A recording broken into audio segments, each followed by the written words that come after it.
Hey everyone, Bradley Jack Design here with another design breakdown, this time my Giannis Antetokounmpo nickname graphic. So I'm going to hop right in here and just show you what it took to create this giant glass breaking design. So we're going to get rid of everything as usual. So we're starting with the white background. This is the background we have for the design. There's black in here for some reason. So first off, I have a photo of where the Bucks play. I have a mask layer on here that I most likely went ahead and edited a little bit later based on where this Giannis went. So I'll just turn this layer on of Giannis in the background. I have a layer here of Giannis jumping up in the air. I have two of them on here. So this is the original image here. I thought it was a little dark, so I went ahead and screened it on, made another layer, screened set to 50% opacity. And that's probably because of this gradient map layer I have on top of it. If I turn this off, it's easier to see with this other layer on top. So I went ahead and have these masked out specifically for the design. I feel like I didn't want to see this scoreboard here, so I went ahead and masked it out so you can see his head instead. So that's the background. Then we've got this giant photo of Giannis up here that I went ahead and edited using Lightroom and Photoshop. Go ahead and check out my other video on how to do that on my YouTube channel. And let's get going with the rest of the graphics. So I have the text on here, Greek Freak. So this is just some standard text. I have a slight Gaussian blur on it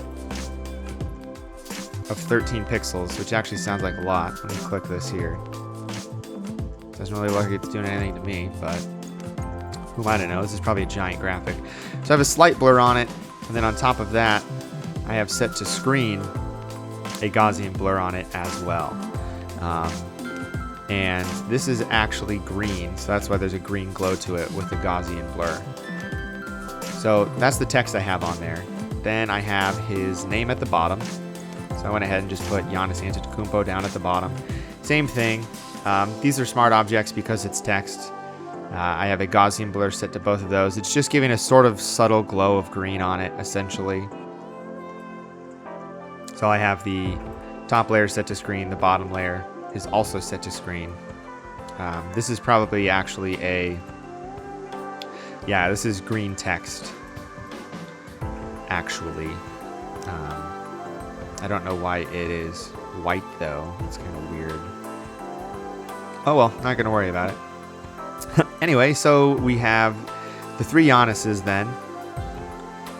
The bottom, this is the same photo as the photo in the background, of course. And then I've got two other ones of him dunking or doing a layup. Definitely looks like he's dunking in both of them. So I'm going to show you, I'm not going to show you the top and middle. I'll show you what I did for the bottom. I did the exact same effects to the other two images. So what I have here is, let's take a look. I have the clipped out image of Giannis. So it's just him in front of everything. And then below that, I have a smart object of this top layer. Let's open that up, see what it looks like. So you can see this is super shoddy work here. But basically it's the clipped out layer with a gradient map on top of it to make it green to black.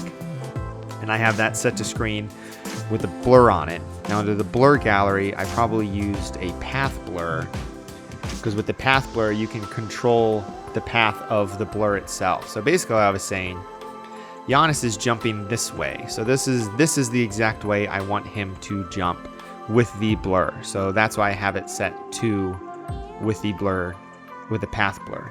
And then on top of that, both of these, I have the same layer set to screen.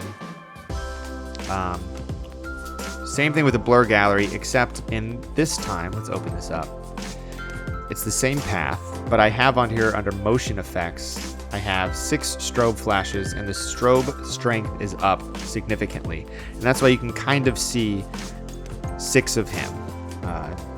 It gives it a cool little effect as if a strobe light was flashing 6 times really quick.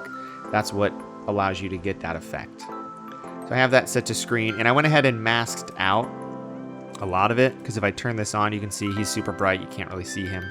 So I masked it out except for pretty much the edges of sort of creating this path that he's following.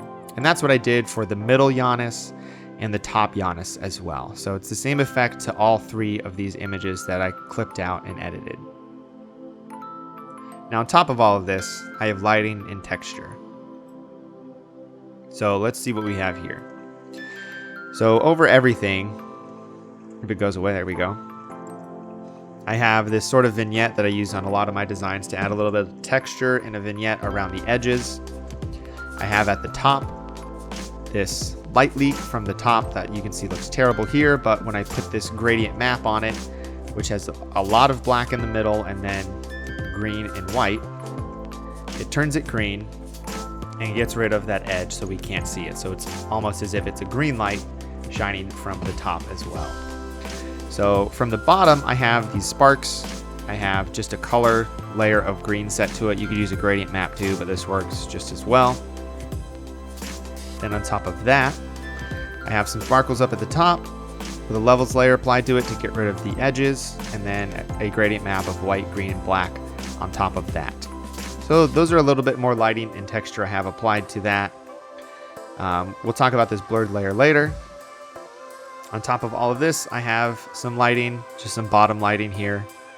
You can see here, it's just sort of this blue light that's coming from the bottom that I have a gradient map on it, which is black, green, and white.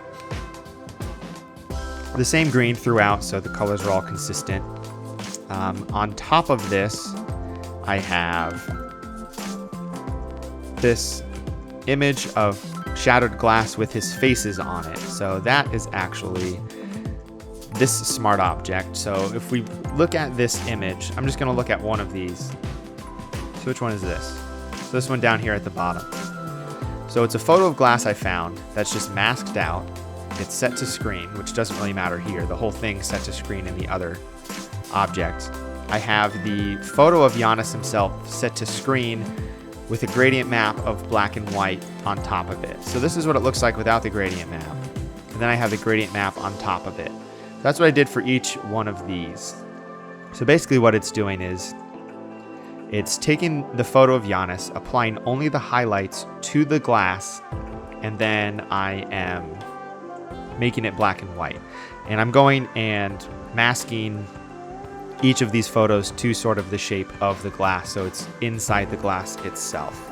So that's what this layer is here, the glass with the faces. So I have a couple effects added to it. I have a blur gallery set to it to blur it, so you can see if it doesn't break. This is what it looks like generally, but I wanted to make it look like the glass is breaking and going outwards, so I went ahead and have a blur set to it on there.